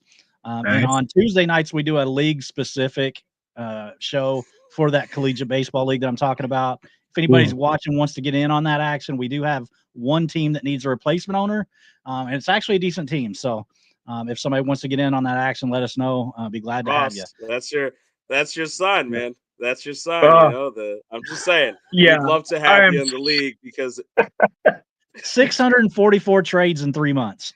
That's send me some info. I'd love to take a look. I have so many leagues going on though right now. It's just it's crazy. It's bonkers. I can barely keep up. But send it over. I'll take a look at least. It's definitely the most interesting sounding league. So it's pretty wild. So I'll send it to you and let me know if you want in. If not, somebody else watching the show, if you want in, let us know. I'm sure with 128 owners, we will have a few depart over the next month, 2 months, that kind of thing. We'll need replacement owners eventually. So Yeah. Let us know. Thanks Yeah, for Rob, joining us, Ross. thank You're you so always much. welcome on the show. Thank you. Yeah, so cool. much. Thanks. Thanks, guys. I Yeah. appreciate it. And yeah, keep in touch. We'll do it again soon. All yeah, right. I'm here till May 6th. We can do another one for specs. I'm free until May Okay. 6th. We got to go back. If you want to do another one, hit me up. We can figure it out. Yeah, we'll do for sure. All right, cool. All right. Have a good See you night. guys. Later. All right. Well, guys, I thought we would get to some actual, MLB talk tonight, but we talked a lot of specs tonight, but that's all right. One thing I did want to bring up is that Kumar Rocker went on the injured list today. So kind of Yeah. a bummer there. I passed on a lot of trade offers in the one league I own them. I kept him. Now I hurt. It's bad. And it looks like it's a shoulder impingement. Shoulder. It's such a tough one because with Sanchez, you mentioned him too, JT. Like I'm on record, I was trying to acquire Sanchez a couple weeks ago, actually in our 120 team league, because I was like, okay, this is a good guy. I can get down the stretch, and it's such a tough one with pitchers because literally the span of a week, if not a day, can change everything about it. You go back a week before the injury news and the start, suddenly Kumar Rocker was a hot name. Now people are afraid again, because you hear shoulder and you get afraid. And it's the timing of this stuff. Sometimes you got to admit that there is a factor of luck involved, right? There is something there that the just arms can't control. definitely. Yeah, the arms. They just get hurt. They just get hurt. They go out there. Okay, the world. That's why I try to just piece together my pitching. Next start, they go an inning in the 2/3, and they're walking everybody and look like shit, and then they get pulled, and then they go on the IL the next day. It's just everything's going great. There's this one pitch hurt something, then it's over. And then there goes your season because you've relied on that guy. What about Jordan Beck hitting 3 home runs in a doubleheader today? Dude, I didn't see that. Like, I was so slammed today. I did no prep for this episode, and you guys could probably tell because I was very quiet. Yeah, I put that poll up. The Rockies sent him down after 9 games. Then they bring him back up, and he has 3 home runs a day. Someone should put some money in my GoFundMe and let me buy my way into the Rockies and run that thing. They're an abomination. Damn you, Rockies. Hunter Goodman, I think, hit a home run today too, didn't he? I did see that because it came across my notifications. Yes, he did. Yeah, I did get that notification on my phone, so I did see that he hit a home run. Yeah. Another O's and ones guy. Yeah, well, he would have been if I started a year before. I thought he was an O's and ones guy. I was just pumping some of those guys because I just picked them up for nothing like the year before. Okay. Hunter Goodman, say JC, Miguel Garcia, those guys I'd all got for nothing. Well, I always credited him to you because you were the guy that tipped me off on him. So I just assumed he was one of the O's and ones. No, I don't think he was. I think he was already over the threshold. I think he was already 3% owned or 4% owned. He was just kind of a guy had been champion. Because I know it's a high bar, that first base DH catcher, but the dude comes in to the minors and hits 30, and then the next year he turns around and does it again. Like, this guy only has 2 professional seasons out of college, and he has over 60 home runs. Like, come on. And he's going to Colorado. Come on.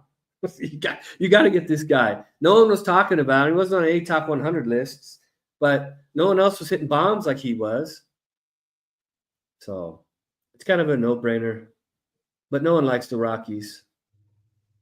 I like their hitters. That Jared Thomas, I think he's going to be pretty good. We've talked about, I think, Karros and Kalaz, right?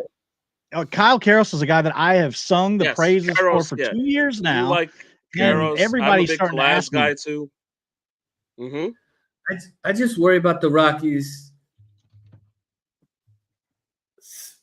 the development, but not so much the development as helping their guys get better. Like, we're talking about the Tigers, right? Like, I remember Mike Lorenzen when he got traded to the Phillies at the deadline, 2 years ago from the Tigers. And I was watching a post-game interview, and he was giving so much credit to the Tigers. And he really hoped things he learned there and he did there, he can keep with them and keep using those tools and the process, whatever they gave him. He didn't get into details. You know, I haven't seen too many players get traded and credit an organization as much as I saw Michael Lorenzen, like hoping he could keep some of that stuff that he learned. And I don't think the Rockies are in any way, shape, or form able to give that kind of help to their players. It's kind of like, we drafted you. All right, go, buddy, go. You know, show us what you got. Like German Marquez, you know, the guy was like 26 in the All-Star game. You know, then he had some kind of mechanical issue because it was just off, right? And the Rockies are like totally incapable of helping him. I believe that in my heart. Like they're incapable of helping this guy out. Then he got hurt, and now he's back. So I just think if that he was on any type of other org, they could have been like, hey, you're doing this or you're doing that, you know, and he can get his mechanics rein back in or something and then start firing away again. Or they could help him change like his sequencing or how to work the slider off the fastball, the sinker, you know, something that I think a lot of the major league teams can do that they are just incapable of doing. So as much hope as I have for a guy like Jared Thomas or even Hunter Goodman, it's kind of like if they struggle, I don't think there's anything the Rockies are going to be able to do to help. You know, it's more of like to blow the dirt on it type situation. I had that same fear with Ramirez. You know, you guys were talking about Agustin Ramirez a little bit earlier, and I sit there and he's up with the Marlins, and I have that fear where I sit there and think, are the Marlins going to course correct him if the power is still there, but he's not making that happen? You know, because Ramirez reminded me a lot of, if you think back maybe about 10 plus years, JP Arancibia was a guy who had that same profile of like huge power, right? That's a good like call. For me, I see JP Arancibia. He was a catcher, first baseman type guy. He was with the Blue Jays for a bit. Top prospect with immense light tower power. You know, and Agustin Ramirez reminds me a lot of JP Arancibia. And what worries me is that you saw the flashes with Arancibia. I think overall Ramirez has got better tools. I got to be real. But it's one of those things where I see that kind of profile and I worry if he doesn't mash, will the Marlins course correct enough? Will they give him the proper coaching and guidance to take advantage of those tools? And then how long is he with the Marlins? Does he get traded? And do we see him flourish somewhere else? It's a big interest for me talking about whether the teams will develop. I mean, I was talking recently on the New York thing about the Mets, and the Mets are finding, you know, gems out of crap right now, or what looked like crap before. And I have now this faith that the Mets can course correct a guy, especially a pitcher, and get something out of them that might not have been there before and unlock another level. So I have that same fear. I agree with you, is really what I'm saying about the Rockies too, where if you're not a guy who's going to be a superstar, do you have it in you to be able to give them the proper coaching that advances them?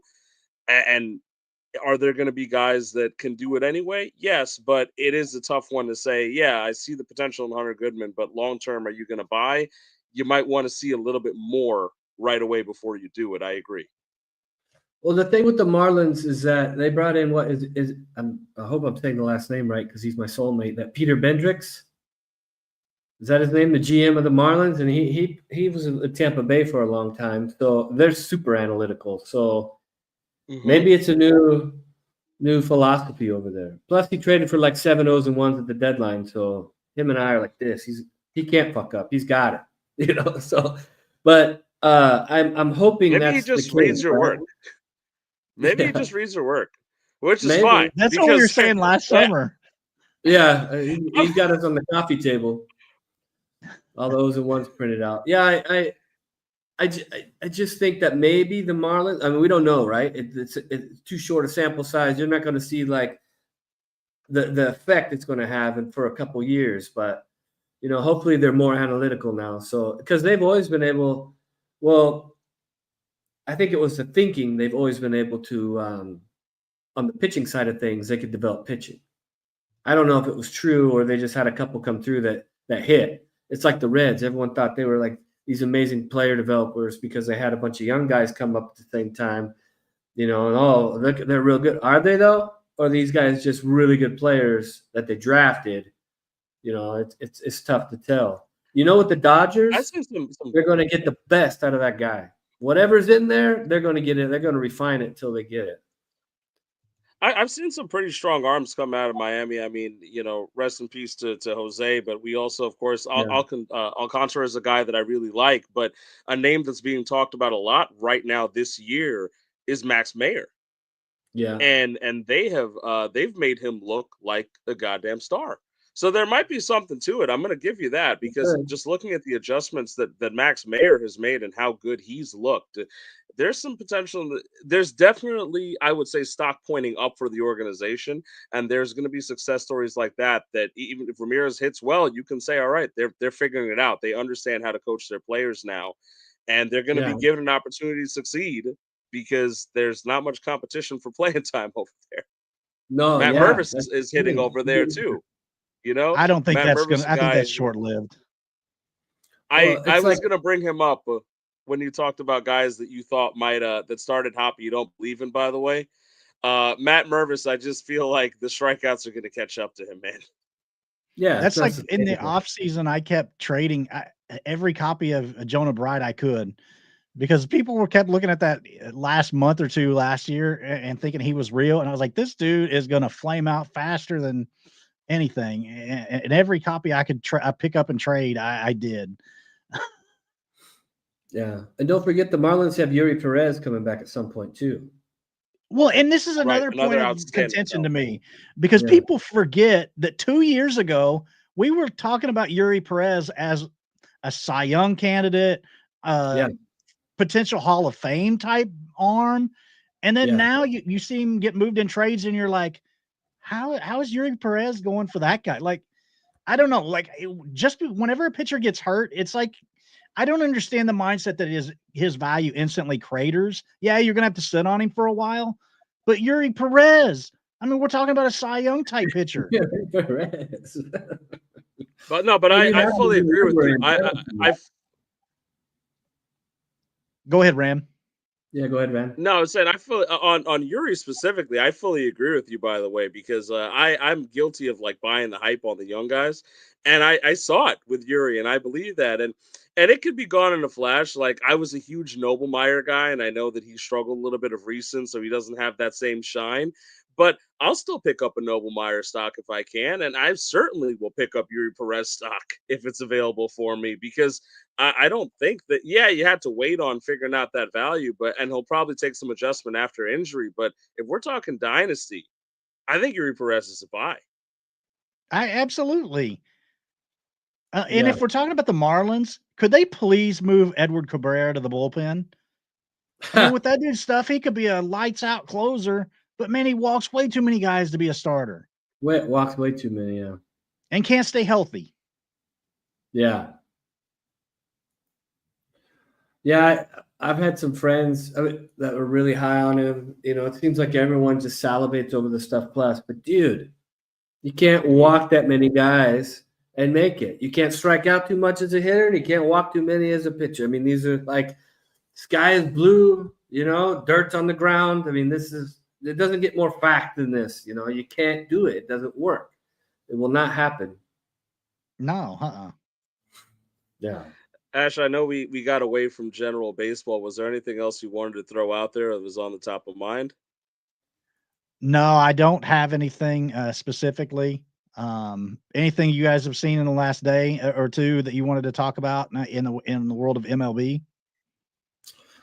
Well, Jordan Beck hit 3 home runs today. Well, that was the big guy that I targeted in the offseason, like Ross. I don't tweet about it because my tweets are pretty prospect specific, but I tried to get Jordan Beck everywhere I could this offseason just because his minor league data to me stood out. So I hope it works out for him just because of that. What he did in the Raiders, I really like. Oh, go ahead. No, go ahead. Finish up, JT. No, I was. I just spoke at the same time, so I didn't hear what you said. No, it was for me. I know it is both prospect and MLB, but I mentioned earlier, I'm real excited about Nick Kurtz seeing the majors, man. I think Nick Kurtz could be a guy. I feel like, and he's got the energy. He was absolutely on fire. Not even an exaggeration in AAA. If you look at those numbers, they were insane. I feel like this is like the cornerstone. Yeah, cornerstone of an organization type of guy, and Nick Kurtz, and we're seeing him before the end of April. That's a big deal. I think that this is a guy who could really make an impact, make some waves. It's not really fun in fantasy because there was so much hype on him. You can't buy him anywhere, but that's just the baseball fan of me saying, like, God, I'm glad Nick Kurtz is up. I'm hoping that they figure out whatever the hell's going on in Sacramento, Oakland, the A's world and get them an actual, stadium and audience to look at. But Nick Kurtz is going to be a guy, and I'm glad that he's up so early. I hope he does really well. And then they're like, wow, that worked really well for Kurtz. Let's bring up Colby Thomas. Let's see if it works. Like I want to see that too. Another guy. They brought Matt Can you believe McClain, that lineup? It works. Let me bring some more. And they started piling everyone in. Ellie De La Cruz, Encarnacio Strand. They brought up Noelvi Marte. They're bringing up all these guys. I hope something like that happens for the A's.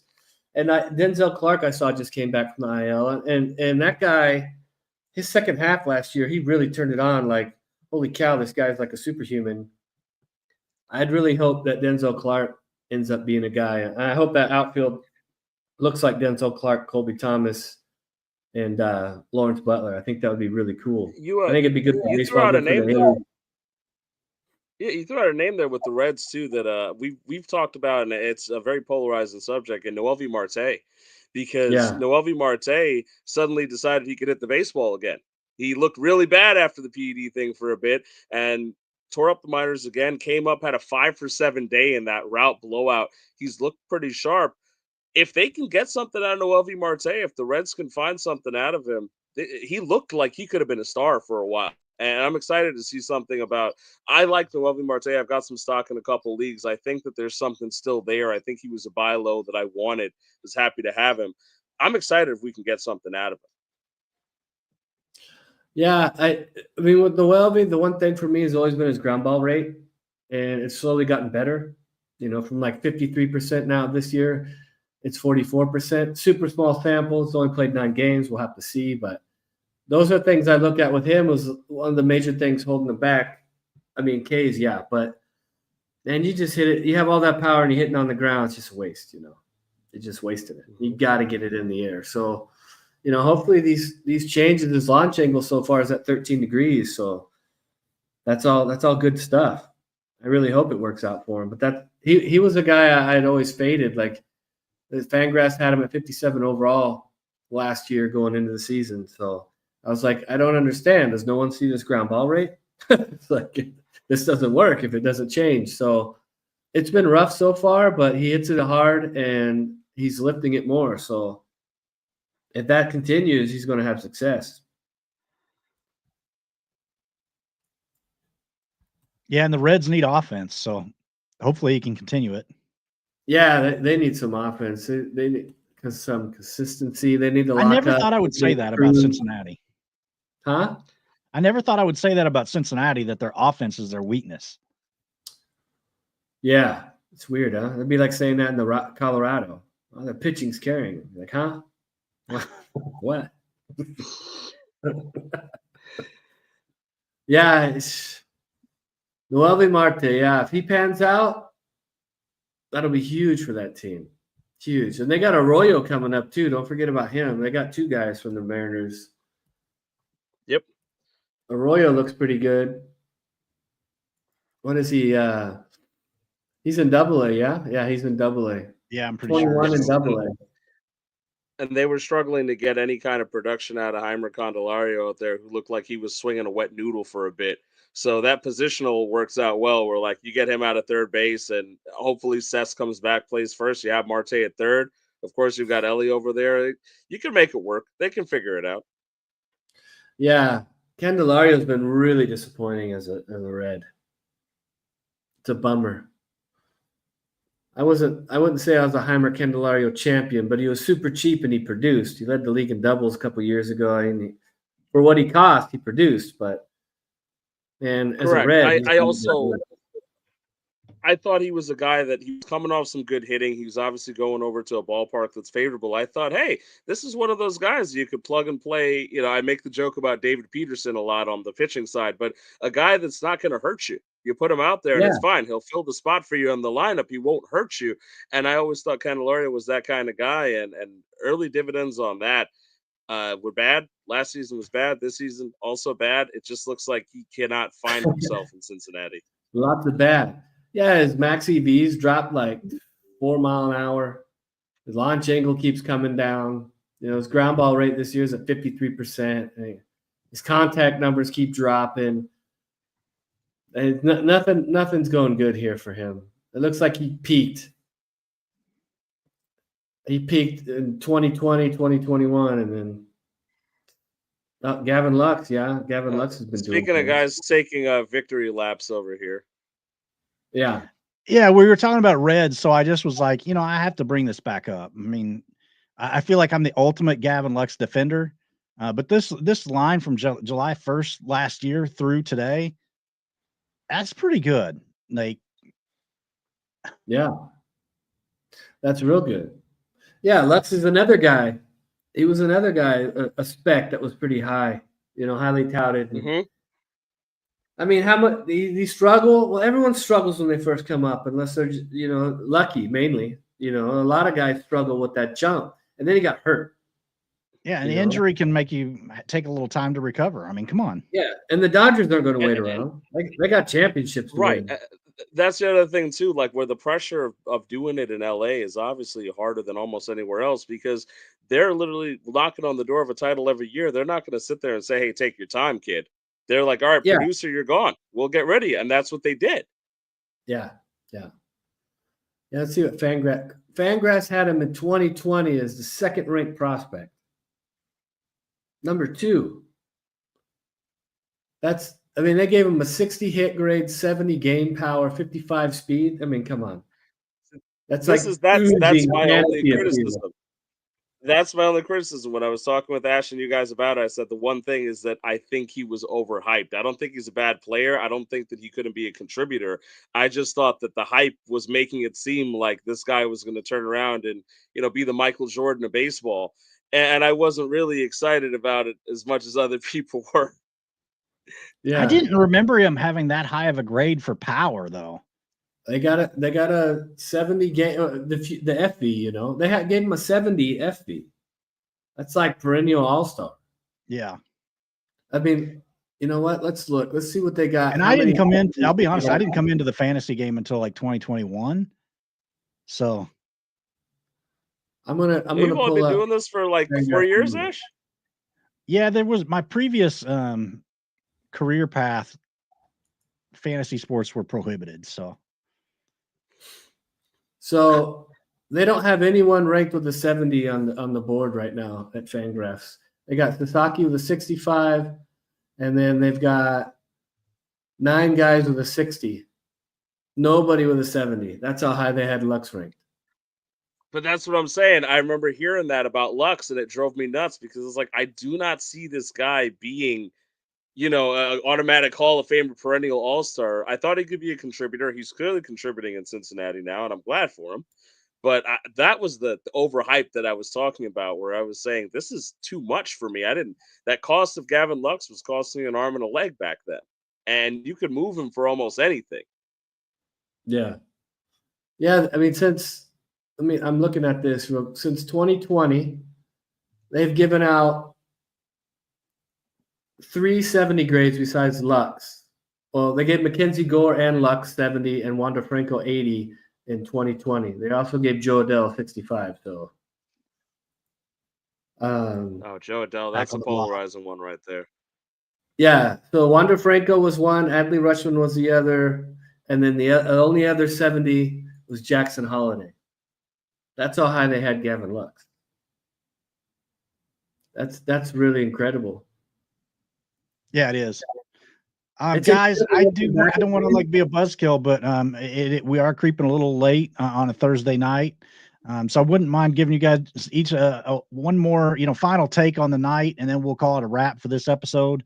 And then we'll be back here. Hopefully we can do another one soon with JT while he's in town. So take it away. I'm down to do some more while I'm here. Pack them in. But good. Yeah. I like to talk specs. I gotta be spec focused. I gotta get a new O's and ones out here in a couple of days, the first of the year. I'm looking forward to it. Thanks, buddy. Closing statements. Well, I don't have anything in particular really pressing. I just want to say that it's April, so don't get too crazy. Don't fall in love with a guy because he's had a good few weeks, and don't hate the guy because he's had a bad few weeks. If you loved him before the season started, you should still love him right now. So everybody just calm down. We've had most guys are averaging about a dozen games now in Double-A, High A, and A so far. So some pitchers have gotten 3 starts, a couple 4. Jack Wenninger out there killing it. He's been arguably the best starting pitcher in minor league baseball so far. You could make a case that he's been the best starting pitcher so far in minor league baseball. Yeah, he's a must-add. Yeah, he's a must-add. He just graduated today at 3%. So go Jack Wenninger. Hopefully it works out. Mets player development, hats off to him. They're doing it. Doing well. Yeah, look at Christian Scott. He was a guy that he wasn't a top 2, draft pick. He wasn't part of the crew. He wasn't on anybody's list. He's doing exactly what Wenninger did, powered up through, just kept producing. So hopefully Jack's on the same course. Yeah, I won't. Graham, what do you got for us tonight? I won't go too far on the gospel of Wenninger and Will Watson yet. That's not my territory yet to just be too excited about the Mets. But I will give you a guy in the eyes of JT always says, listen to what the team says about the guy. I'll give you a guy that I really like right now, and Nelly Taylor, because of the fact that Nelly Taylor was a guy that was a breakout guy listed for Baseball America, fastest guy in the organization for the Red Sox right now with 2020 upside. Commentary from the team about it, they compared him to character and work ethic to super rookie Christian Campbell. I like Nelly Taylor, and don't say I didn't do anything for you. I think this is a guy that you're going to hear a lot about in the coming weeks. Yeah, that's a good one. I will. My last recommendation is, we mentioned him with Ross, and that's Javier Mogollon. I think that this is a guy that's emerging in the prospect world. And we've said it many times now, but in a medium to deep league, you got to find those, top 100-200 guys before they get there.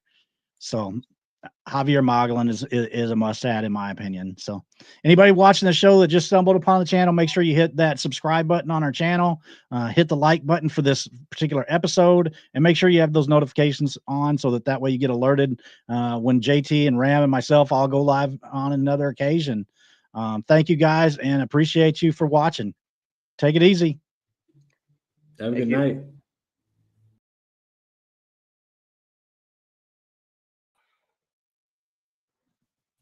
All right.